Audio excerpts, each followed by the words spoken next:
Warren politics are getting messy once again, and now the Secretary of State is investigating allegations of campaign finance violations. That's right. The alleged law breaking involves Mayor Jim Fouts' recent State of the City address. 7 investigators were at that speech, and 7 investigator Heather Catallo joins us now with more on this story. Heather? That's right, Carolyn. In Michigan, it's unlawful for a public body or a person acting on the public body's behalf to use personnel, equipment, and public resources to help a political candidate.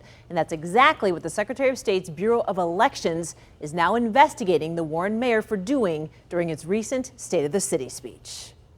I want to highly recommend council members. During Warren Mayor Jim Fouts' State of the City address last month, Fouts spent the last 12 minutes and 11 seconds of his speech endorsing candidates for city council, city clerk, and for mayor. Well, you see Sonia at the booth, and you vote not only for George Temis, you vote for Sonia Buffa. Our cameras were rolling as the term-limited Fouts used a PowerPoint presentation showing his chosen candidates for the August primary. But those weren't the only cameras rolling that day.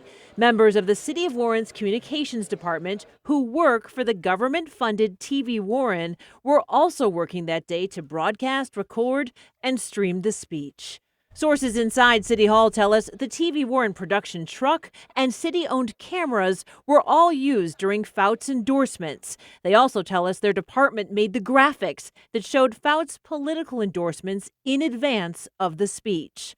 According to this complaint with the state, TV Warren has been airing the speech repeatedly for weeks, and they've also been running the speech on city-owned social media sites. He is using his position and being very, very unfair to the voters. He is trying to skew an election just to get back at certain people. This is just retaliatory on his part. Warren City Council Secretary Mindy Moore and several of her council colleagues asked their attorney to file this complaint with the Secretary of State, alleging Fouts used public resources to influence the upcoming election.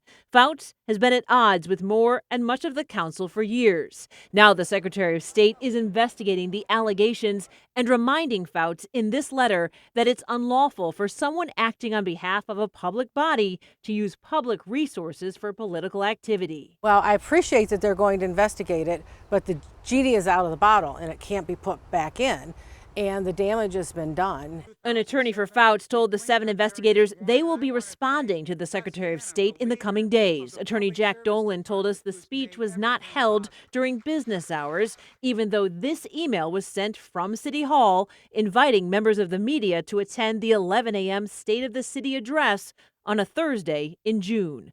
This isn't the first time complaints have been made about TV Warren being used for political propaganda. As council president back in 2005, it was Jim Fouts who complained about the use of the government TV station by his predecessor, Mayor Mark Steenberg. They're not interested in balanced reporting, and they're not interested in giving the opposing point of view. The attorney working with Fouts on his response to the Secretary of State told me today the mayor is entitled to express his views. He also told me that the mayor did not direct TV Warren to attend his speech. But city employees say it's mandatory for TV Warren staff to work every State of the City address. Also, this isn't the first time Fouts has gotten in trouble with the state for using city resources for political activity. He entered into an agreement several years ago with the state and had to pay the city back. Now, TV Warren has edited out that section of the speech. That's what's airing now, but it did run for quite some time. So really, as she said in your story, the damage has been done. He's leaving office, so... And those candidates say they did not get a chance to respond to the allegations that were made, but we'll see what happens. The primary is coming up in a couple weeks. Yeah, you got to hope that not too much damage has been done, but we'll see what happens. We will see, especially with you on the investigation as always. Thank you. Your good work, Heather. Thank you so much.